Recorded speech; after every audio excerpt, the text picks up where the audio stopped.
The scoreboard said Emma Raducanu won, but in the court of public opinion, Jessica Pegula delivered a knockout blow that had nothing to do with tennis. After their Beijing quarterfinal clash ended in Pegula's defeat, the American unleashed a verbal assault in her press conference that sent shockwaves through the tennis world, comments so pointed, so personal, that they overshadowed the match entirely. What was supposed to be a routine post-match debrief became a character assassination, leaving Raducanu blindsided and the WTA scrambling to contain the fallout. This wasn't just about losing a tennis match, this was about something far more ruthless. Within 72 hours of Jessica Pegula's post-match press conference in Beijing, her comments generated over 47 million impressions across Twitter alone, dwarfing the 8.2 million viewers who actually watched the match on Tennis Channel and international broadcasts combined. The numbers tell you everything. What happened after the final point mattered more than anything that occurred during it. Pegula didn't just lose a tennis match, she weaponized the aftermath, and in doing so, created a media firestorm that redefined how we think about player rivalries in the social media age. The setup seemed innocuous enough. Pegula had just fallen in straight sets, 6-4, 6-2, a match where her first serve percentage hovered at a dismal 54%, her lowest in any completed match since the Miami Open in March. She'd committed 31 unforced errors to Raducanu's 18, and her breakpoint conversion sat at an abysmal 2 for 9. By every measurable metric, this was a comprehensive defeat. But when the first question came, a softball about what went wrong tactically, Pegula's response veered into territory no one expected. "Look, I'm not going to sit here and pretend this was some masterclass from across the net," she began, her tone sharp enough to cut glass. "Emma played solid tennis today, I'll give her that. But let's be real about what we're watching this season. When you've played 11 tournaments in 2 years, because of injury after injury, when you're getting wildcards into events based on what you did 3 years ago, when your ranking is held up by protected status and tournament directors feeling charitable, at some point, we have to ask if we're watching a tennis player or a marketing campaign." The room went silent. Pegula leaned forward, her body language suggesting this wasn't a heat-of-the-moment outburst, but something she'd been holding back for months. "I've played 52 tournaments in the same time frame. I've earned every ranking point, every seeding, every dollar of prize money. I'm out here grinding week after week, taking flights from Cincinnati to Toronto to Montreal, playing qualifiers when I had to early in my career, showing up even when my body's screaming at me to take a break. And then I see someone who's played fewer matches than some college players getting center court at every major, getting primetime broadcast slots, getting endorsement deals worth millions while the rest of us are out here actually proving ourselves on tour. It's exhausting. And honestly, it's insulting to everyone who's put in the work." Within minutes, the clip was everywhere. ESPN's tennis account posted it with the caption, "Pegula holds nothing back."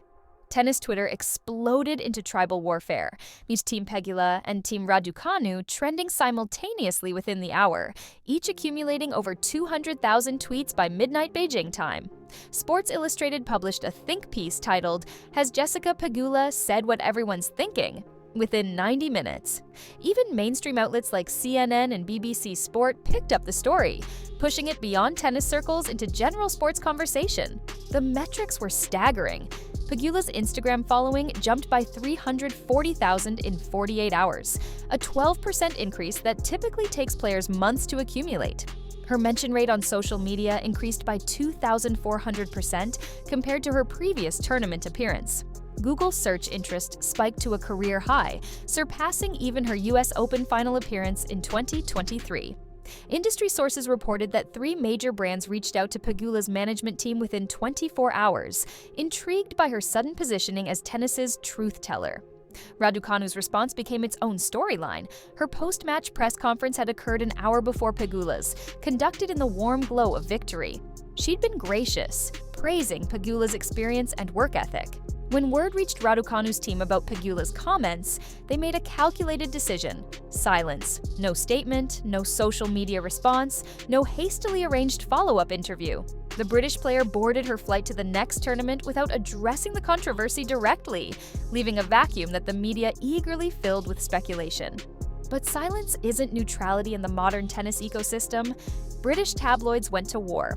The Telegraph published a blistering editorial defending Raducanu's injury struggles and questioning whether American players understood the unique pressures of British sporting celebrity. The Guardian commissioned a piece exploring misogyny in tennis criticism, though they stopped short of directly accusing Pegula of gender-based attacks, a stretch considering both players are women, but the narrative machine was in full operation. Behind the scenes, the WTA found itself in an impossible position. A carefully worded statement emerged 36 hours after the incident.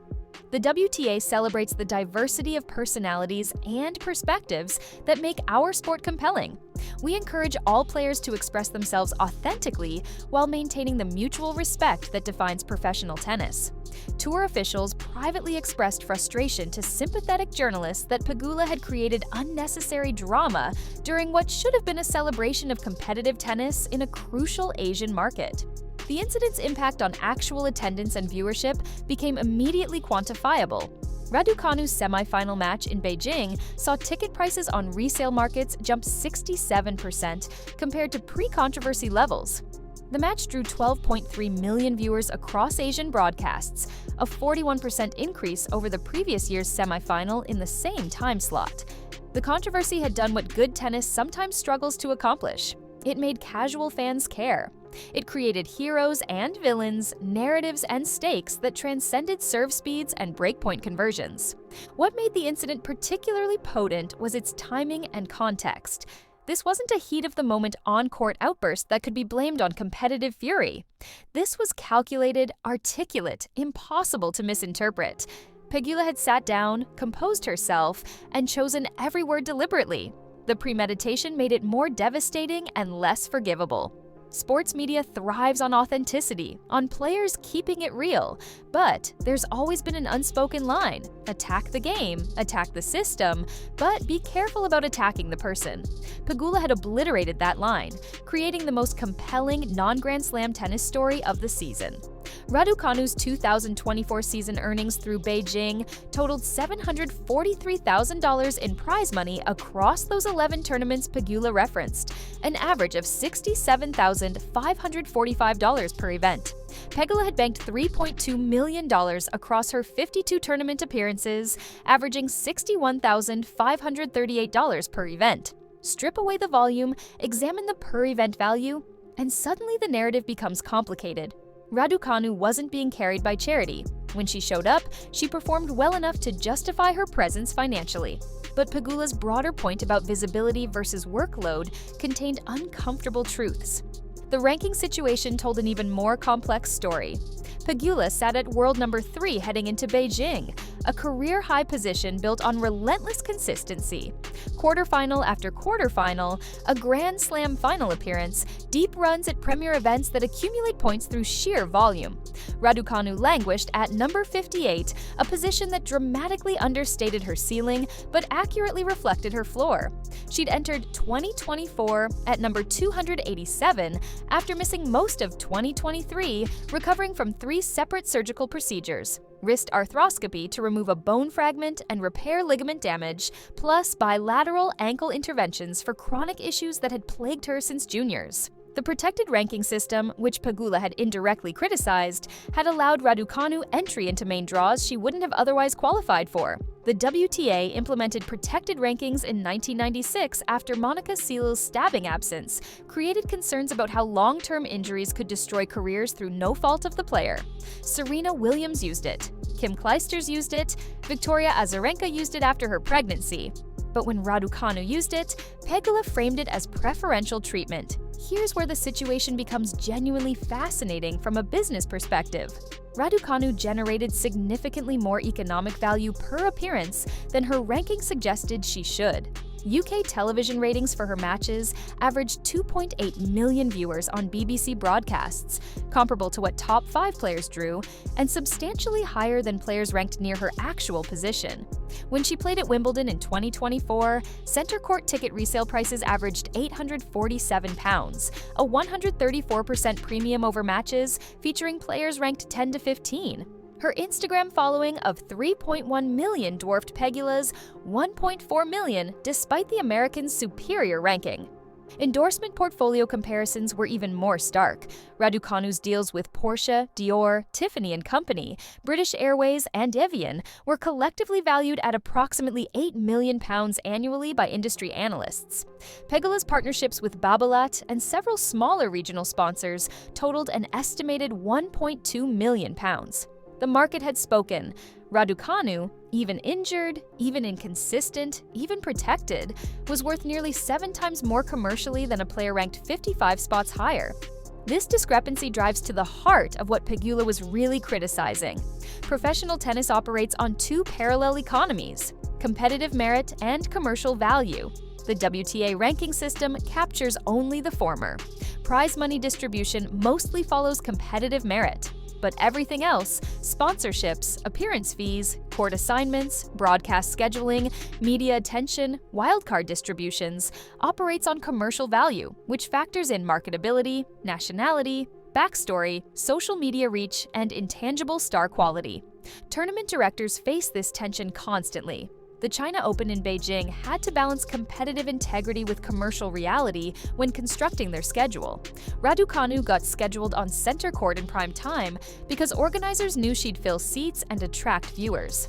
Pegula, the higher seed and objectively more successful player recently, got a secondary court for her earlier round matches. From a pure competitive standpoint, seeds should dictate court assignments. From a business standpoint, Raducanu put more money in everyone's pockets. The tournament, the sponsors, the broadcast partners, even the local economy benefiting from international fans traveling specifically to watch her. Beijing tournament organizers responded to specific market research, showing British players drew disproportionate Chinese fan interest due to educational connections between the countries. An estimated 150,000 Chinese students studied in the UK annually, creating cultural affinity that translated to sports viewership. When Raducanu played in Beijing, ticket sales data showed over 40% of purchasers had UK educational connections or British expat status.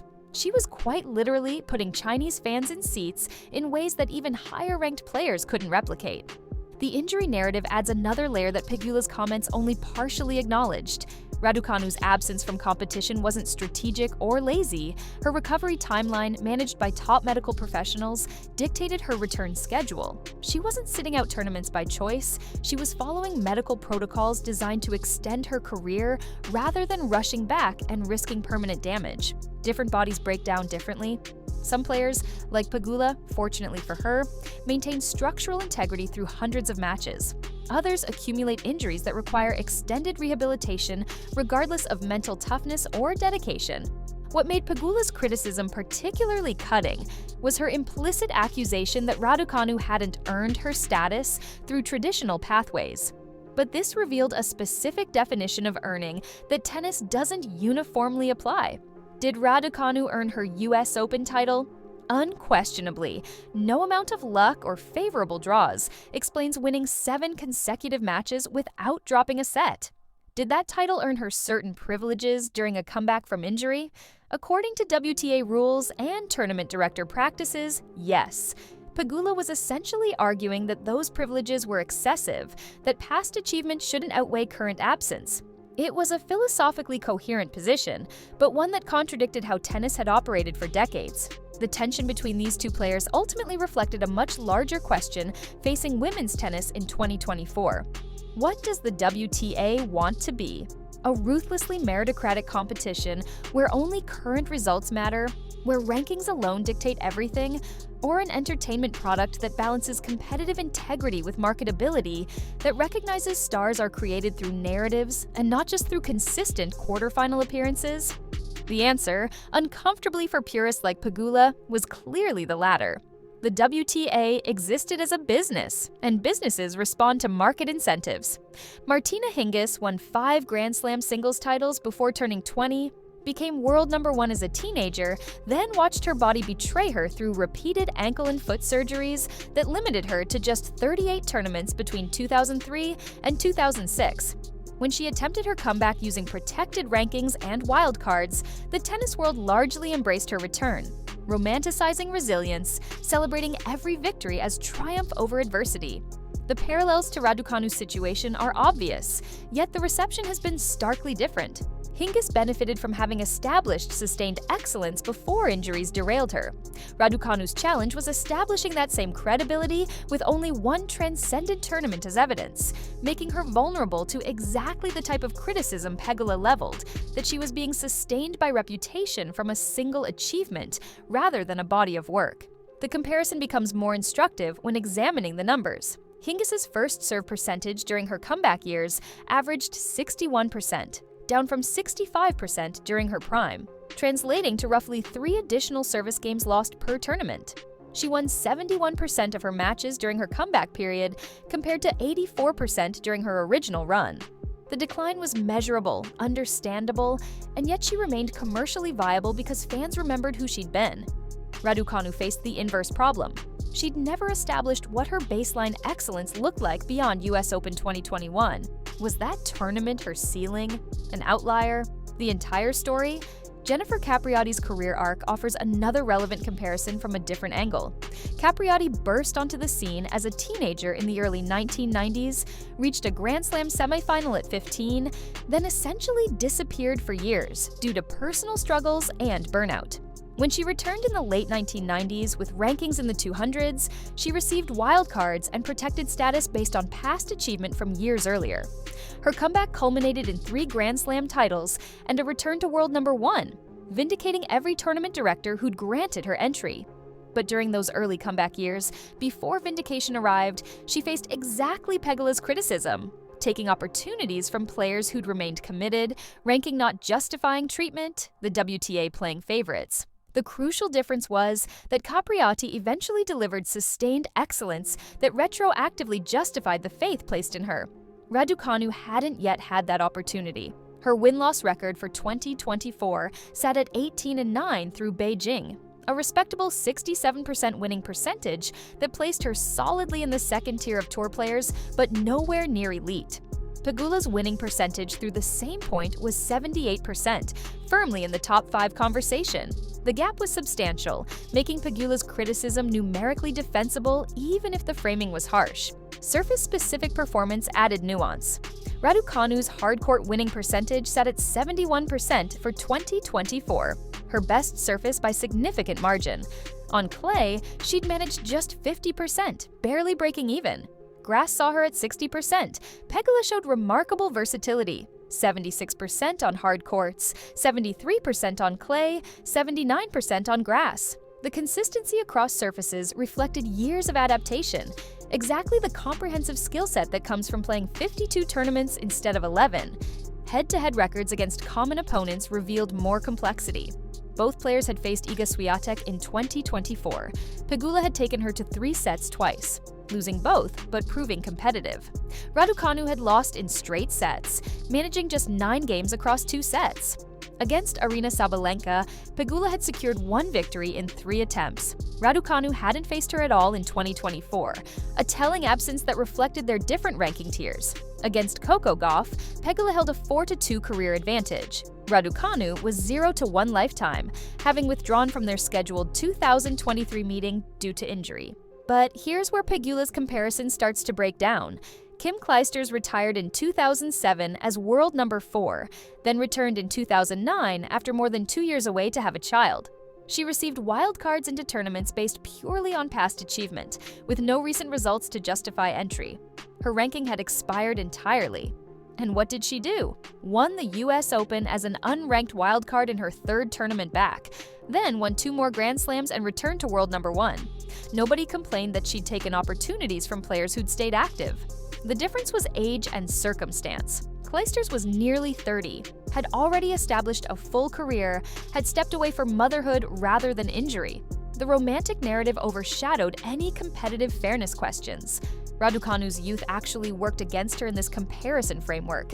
At 21 years old in late 2024, she looked like someone who should be accumulating experience, not recovering from it. Players her age, like Coco Gauff, Linda Noskova, or Mira Andreeva, were grinding through full schedules, building their games through volume, learning to win consistently across different conditions.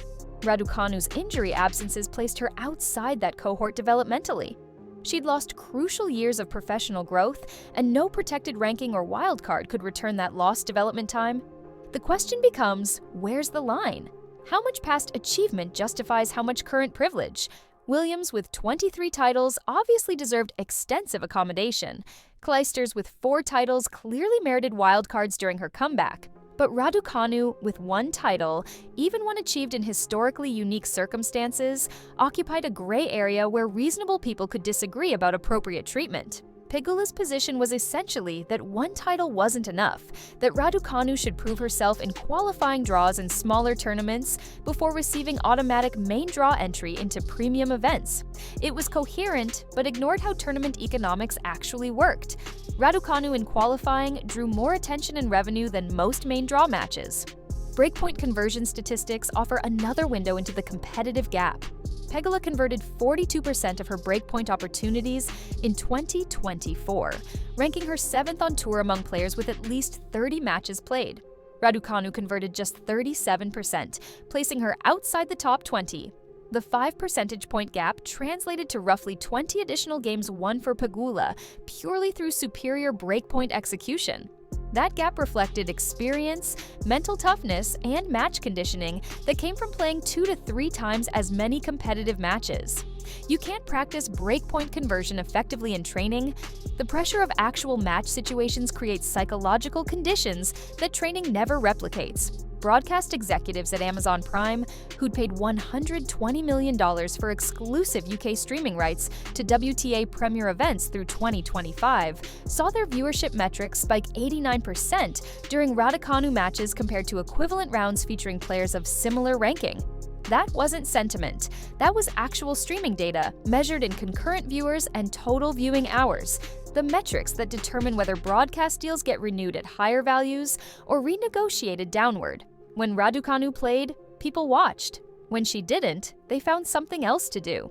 The Nike deal Raducanu reportedly walked away from in 2022 was valued at approximately £3 million annually over 5 years. She declined it, choosing instead to structure individual deals with multiple brands, a strategy that raised eyebrows but proved financially brilliant.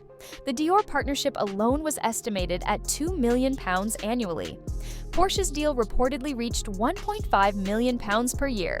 Tiffany & Company came in around £1.8 million. Evian contributed another £800,000. British Airways added £1 million. Collectively, these deals exceeded £7 million annually, more than double what the Nike package offered, plus maintaining flexibility to add additional partners. The media coverage disparity told the same story from a different angle. Raducanu's name appeared in 47,000 news articles during 2024 through September. An average of 174 articles per day, she existed as a public figure. Pegula appeared in 8,200 articles during the same period, averaging 30 per day. Raducanu generated 5.7 times more media coverage despite playing a fraction of the tournaments and achieving objectively worse results. The Daily Mail alone published over 200 Raducanu stories in 2024, covering everything from her practice outfits to her restaurant choices to her rehabilitation process. This media attention differential created secondary commercial effects that compounded over time. Raducanu's Instagram posts commanded an estimated £50,000 to £80,000 per sponsored post, based on her engagement rates and follower count. Pegula's sponsored posts generated perhaps £8,000 to £12,000. Over a full year with monthly sponsored content obligations, that gap meant an additional £500,000 in Raducanu's favor purely from social media activation. The numbers kept compounding. More media coverage led to more sponsor interest, led to higher fees, led to more marketing budget, led to more media coverage. The British public's investment in Raducanu operated on a different level entirely from typical sports fandom. When Andy Murray won Wimbledon in 2013, ending a 77-year drought for British men, BBC viewership peaked at 17.3 million. Raducanu's US Open final drew 9.2 million UK viewers at 1 a.m. local time on a weeknight, roughly 1 in 7 people in Britain watching tennis in the middle of the night. That viewing audience created a sense of collective ownership. The British public felt they'd discovered her, championed her, witnessed her triumph together. That emotional investment meant they continued caring about her career in ways they never would for a steady American player who'd simply accumulated good results over time. Appearance fees revealed this dynamic in stark economic terms.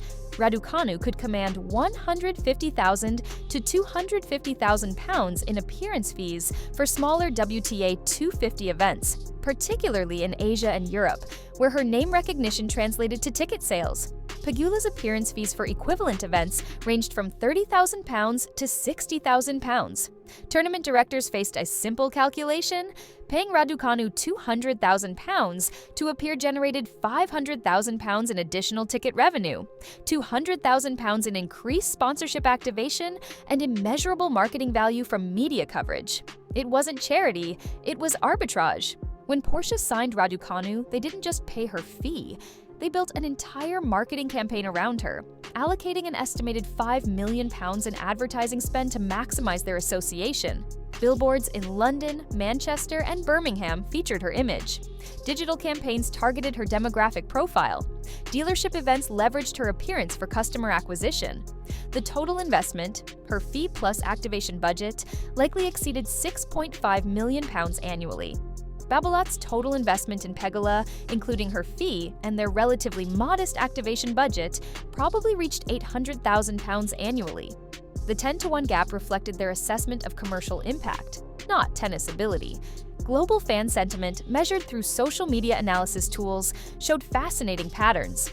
Raducanu's sentiment score averaged 68% positive, 21% neutral, 11% negative. Pegula's sentiment score was actually higher, 71% positive, 24% neutral, just 5% negative.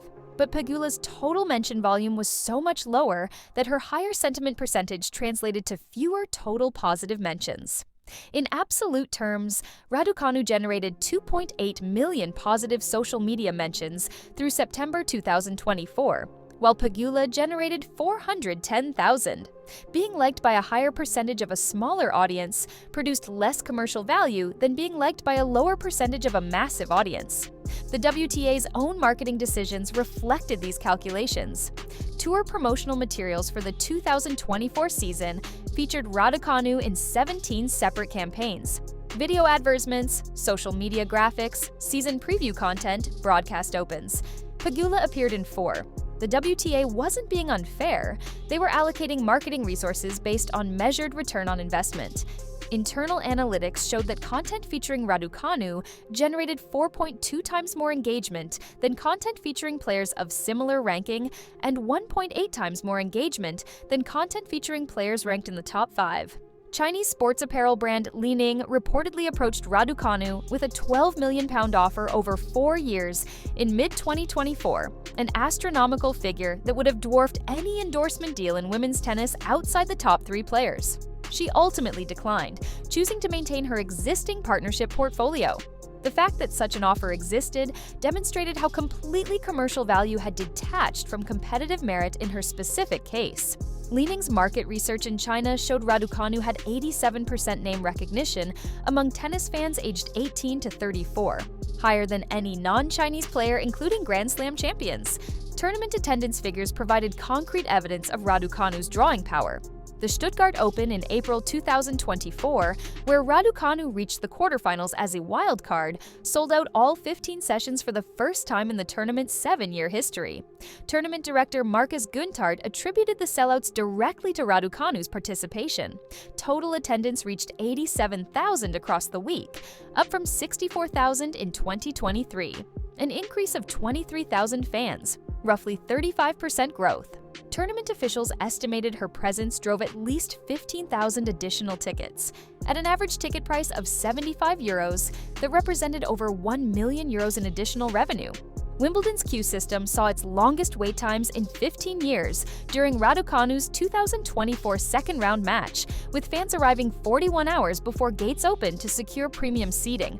Secondary market pricing reached £890 for center court seats that carried a £240 face value, a 271% premium that represented the highest single-session markup of the entire fortnight, excluding finals weekend. By comparison, Pegula's quarterfinal match later that week saw resale premiums of just 43% above face value. prize money distribution at Grand Slams had increased 127% for first-round losers between 2015 and 2024, rising from $39,500 to $89,700 at the US Open. A change driven largely by player advocacy about the economic precariousness of life outside the top 50. The WTA Players Council, which Pegula had served on since 2021, pushed aggressively for this redistribution. The 2025 Australian Open projected first-round losers would receive 132,000 Australian dollars, up from 106,250 Australian dollars in 2024. 2024, a 24% increase representing the single largest year-over-year jump in opening round compensation in tournament history. These were exactly the players who suffered most when wildcards went to injured former champions rather than to qualifiers who'd earned entry through current results. Consider a player ranked 95th who entered qualifying for 12 Premier events in 2024, won 2 qualifying rounds each time to reach the main draw of 8 tournaments, lost first round in 6 of those, second round in 2. That player earned approximately £420,000 in prize money, barely covering a year's expenses for coach, physio, trainer, travel, and accommodations. Now, remove 2 of those main draw opportunities because wildcards went to Raducanu instead. Those 2 missing first-round appearances cost £120,000 in prize money, a 28% reduction in annual income that might mean cutting a team member, reducing tournament entries, or questioning whether to continue professional tennis at all. Jelena Ostapenko provided an instructive parallel case study. The Latvian won the 2017 French Open as an unseeded player ranked 47th, leveraged that title into a top 5 ranking within months, but then struggled with consistency, her ranking fluctuating between 10 and 50 for the next 5 years. By 2024, she'd settled into the 15 to 25 range. Her commercial trajectory told the revealing story. After her French Open triumph, she'd signed deals worth an estimated £2.5 million annually. By 2024, those deals had declined to approximately £800,000, a 68% reduction from her peak. The market had evaluated her based on sustained results rather than past achievement. Why hadn't Ostapenko maintained commercial value despite her Grand Slam title? Partly nationality. Latvia's small market size limited her commercial appeal compared to Britain's 67 million people. Partly personality, her on-court intensity created a polarizing rather than universally appealing image. Partly timing, she'd won in 2017 before social media marketing had fully matured. But mostly results. She'd proven unable to translate one breakthrough into sustained excellence. The comparison with Raducanu became telling. Both had won single Grand Slams young, both struggled with consistency afterward, but Raducanu maintained 3 to 4 times the commercial value because of intangible factors unrelated to tennis. The coaching carousel both players experienced revealed different organizational philosophies. Raducanu had worked with 6 different coaches between her US Open triumph and September 2024: Nigel Sears, Andrew Richardson, Torben Beltz, Dmitry Tursunov, Consulting, Sebastian Sachs, and Nick Cavaday. Each change came with its own narrative. Richardson was replaced despite the US Open win because Raducanu wanted someone with tour experience. Beltz left due to differences in approach. Tursunov refused a permanent role due to schedule conflicts. Sachs lasted 4 months before mutual separation. Pegula, conversely, had worked with David Witt since 2019. 5 years of consistency that allowed for long-term technical adjustments and strategic planning. Witt had previously coached Venus Williams, and Pegula's game showed his influence. Aggressive return positioning, willingness to take balls early, emphasis on first strike tennis that shortened points. The coaching stability correlated directly with Pegula's steady ranking improvement. She'd been 76th when they started working together, climbed to 18th by the end of 2020, reached the top 10 in 2022, and achieved her career-high number 3 in 2024. Physical conditioning disparities became evident in late tournament performance statistics.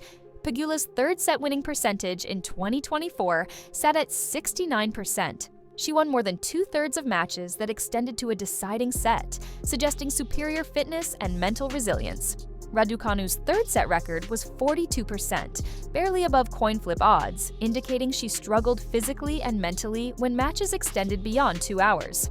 That gap reflected training volume and match conditioning. Pegula's body had adapted to the demands of professional tennis through years of consistent competition, while Raducanu's extended absences meant she was perpetually playing catch-up. Retirement rates mid-tournament told a related story. Raducanu had retired or withdrawn mid-tournament from 6 events since her US Open triumph, roughly 15% of all tournaments entered. Pegula had retired from competition exactly once since 2020, a rate under 2%. That 11-fold difference in retirement rate reflected genuinely different physical fragility levels. The tragedy from Raducanu's perspective was that physical fragility didn't negate her skill. When healthy, she could beat top players, as her Beijing victory over Pegula had just demonstrated. But remaining healthy proved elusive. The age progression analysis added another uncomfortable dimension. Raducanu had turned professional at 17, qualified for Wimbledon at 18, and won the US Open at 18. That compressed timeline from junior tennis to Grand Slam champion, essentially 18 months, meant she'd skipped normal professional development stages. Most successful WTA players spent 3 to 5 years grinding through challengers and smaller WTA events, gradually building their games against progressively better competition, developing physical durability through accumulated load. Raducanu had jumped from British junior tennis to Grand Slam champion with virtually no intermediate steps. Pegula had followed the traditional pathway almost perfectly. She turned pro at 18, but spent 3 years primarily playing challengers and qualifying for WTA events. She didn't win her first WTA main draw match until age 21. She didn't crack the top 50 until 25. That slow build allowed her body to adapt gradually to tour demands, allowed her game to mature against appropriate competition levels, allowed her to develop mental toughness through accumulated adversity. Medical research on athletic development suggested Raducanu's injury pattern was almost predictable given her trajectory. Biomechanics studies showed that elite athletes required roughly 10,000 hours of sport-specific training to develop the neuromuscular patterns and structural adaptations necessary for sustained high-level performance. Raducanu's accelerated timeline meant she'd accumulated perhaps 6,000 to 7,000 hours of tennis-specific training by the time she won the US Open, enough to produce brilliant tennis in optimal conditions, insufficient to withstand the accumulated load of weekly tour competition. Longevity statistics in women's tennis supported this interpretation. Players who reached the top 10 before age 20 had a 34% higher rate of career-ending injuries before age 25 compared to players who reached the top 10 between ages 22 and 25. Martina Hingis retired at 22, temporarily, due to ankle injuries after becoming world number 1 at 16. Jennifer Capriati's body broke down in her mid-20s after becoming a top 10 player at 14. Tracy Austin retired at 21 due to chronic back problems after winning the US Open at 16. Raducanu at 21, already having undergone 3 surgeries, fit this historical pattern disturbingly well. ELO rating systems offered another evaluation framework. Pegula's ELO rating in late September 2024 sat at 1,987, placing her 4th in the world by that measure, close to her official ranking. Raducanu's ELO rating was 1,712, placing her 47th, actually lower than her official ranking, suggesting her recent results had been worse than her ranking position indicated.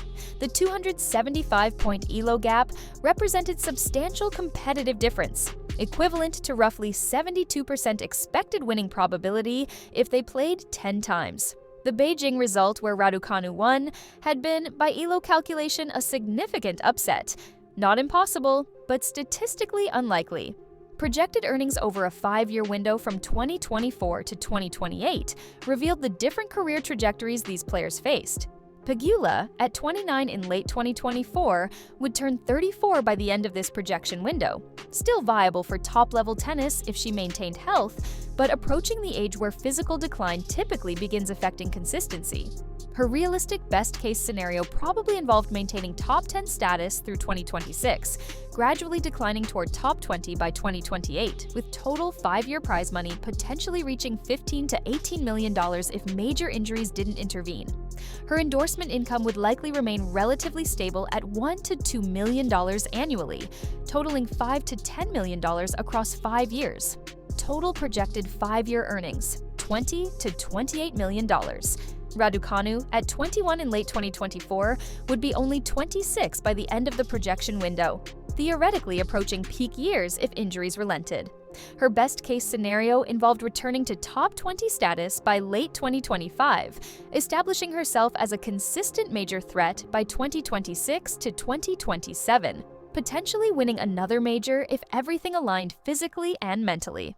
That pathway could generate $12 to $15 million in prize money over 5 years.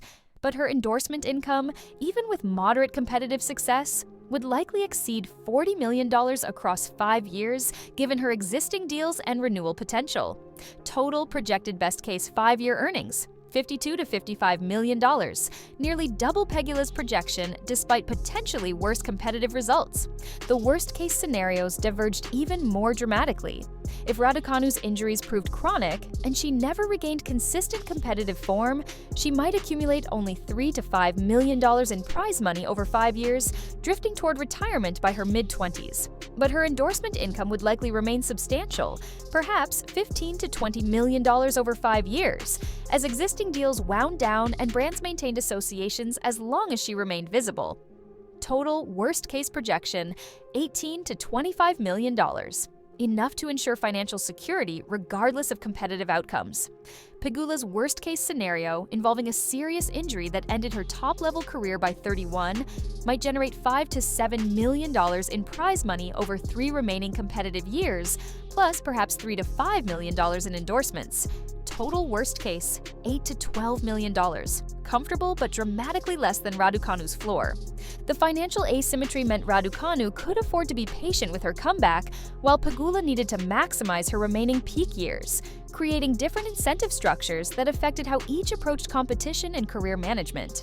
The Beijing controversy exposed a fundamental tension that professional tennis can't resolve because both sides are right. Pegula was correct that competitive merit deserved more respect, that showing up week after week should matter, that wildcards and protected rankings created inequities that hurt tour depth. Her frustration represented every player ranked 30 to 100 who'd watched opportunities flow toward more marketable but less consistent competitors, a legitimate grievance about fairness in a sport that claims meritocracy as its foundation.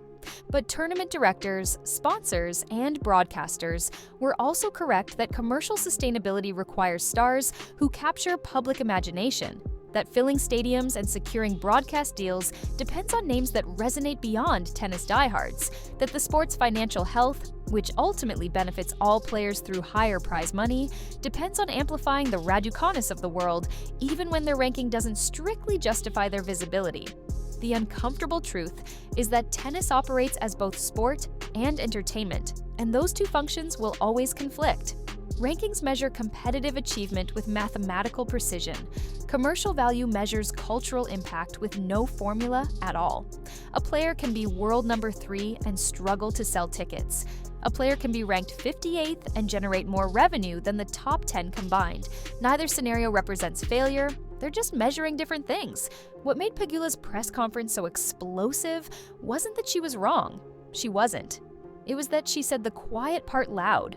Everyone in professional tennis understands these dynamics, but acknowledging them publicly threatens the sport's carefully maintained fiction that success is purely meritocratic, that hard work and talent alone determine who thrives.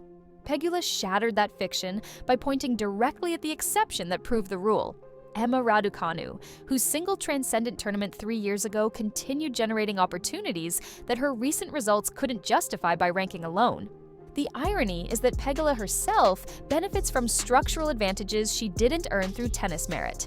Her family's $7.7 billion net worth means she's never faced the economic desperation that forces lower-ranked players to skip tournaments they can't afford, to cut coaching staff when prize money runs short, to retire early because sustaining a professional career becomes financially untenable. That security, unearned, inherited, permanent, allowed her to focus purely on tennis development while others worried about making rent. Raducanu's commercial advantages from her US Open title operate on similar logic. Neither player chose their circumstances, but both benefit from factors beyond current competitive merit. The question for tennis moving forward isn't whether to prioritize merit or marketability. The sport needs both. It's whether the gap between those two economies can coexist without creating the resentment that erupted in Beijing. Pegula's comments suggested that gap had grown too wide, that the contradiction between who wins matches and who gets opportunities had become impossible to ignore. Grand Slam performance metrics tell you Pegula belongs among the elite. 1 final, 4 quarterfinals, 73.7% winning percentage at majors since 2022. That's genuinely excellent tennis. But public perception polling tells you that Raducanu is 5 times more recognizable to casual British fans, commands 7 times the endorsement income, and generates engagement metrics that dwarf players ranked 50 spots higher. Both statistics are true. Both matter. They just matter to different constituencies with different priorities. The WTA will continue making calculated compromises because there's no alternative. Wildcards will still go to injured former champions because tournament directors need to sell tickets. Protected rankings will still allow comebacks because the tour needs stars who can return from injury without starting over in qualifying. Prize money will continue flowing disproportionately to consistent performers because competitive integrity requires rewarding results. And commercial opportunities will continue favoring marketable players because sponsors aren't charities. They're businesses seeking return on investment. What changes, perhaps, is transparency about these compromises. Pegula's criticism forced tennis to acknowledge what everyone knew but rarely discussed: that the sport operates on parallel economies that don't always align, that fairness means different things depending on whether you're measuring match wins or cultural impact, that earning your status can mean winning 7 matches without dropping a set or grinding through 52 tournaments in 2 years. And both pathways have legitimacy even when they conflict. The debate questions for tennis fans moving forward are these: should past achievement grant ongoing privileges indefinitely, or should there be a statute of limitations on Grand Slam titles when it comes to wildcards and protected rankings? Raducanu won the US Open in 2021. By 2024, that was 3 years ago. Ancient history in professional tennis, where form changes monthly. At what point does a title become irrelevant to current opportunities? 5 years? 10? Never. The answer shapes whether tennis values legacy or only current performance. Does the commercial success of players like Raducanu ultimately benefit the tour's working class through increased prize money and better conditions? Or does it entrench inequality by channeling attention and resources toward a small group of marketable stars at everyone else's expense? The rising tide argument suggests all boats rise together when tennis captures mainstream attention. The inequality argument suggests stars capture disproportionate gains while the middle class stagnates. Both could be true simultaneously. The Beijing incident won't resolve these tensions. It just made them visible. Pegula lost the match but won the conversation, transforming herself from consistent professional to controversial truth-teller. Raducanu won the match but faced renewed questions about whether her commercial success outpaced her competitive legitimacy. Both players will carry these narratives forward, whether they want to or not. And that, perhaps, is the most ruthless aspect of what happened in Beijing. Neither player had any choice about becoming symbols in a larger debate about merit, marketability, and what professional tennis actually rewards. They just wanted to play tennis.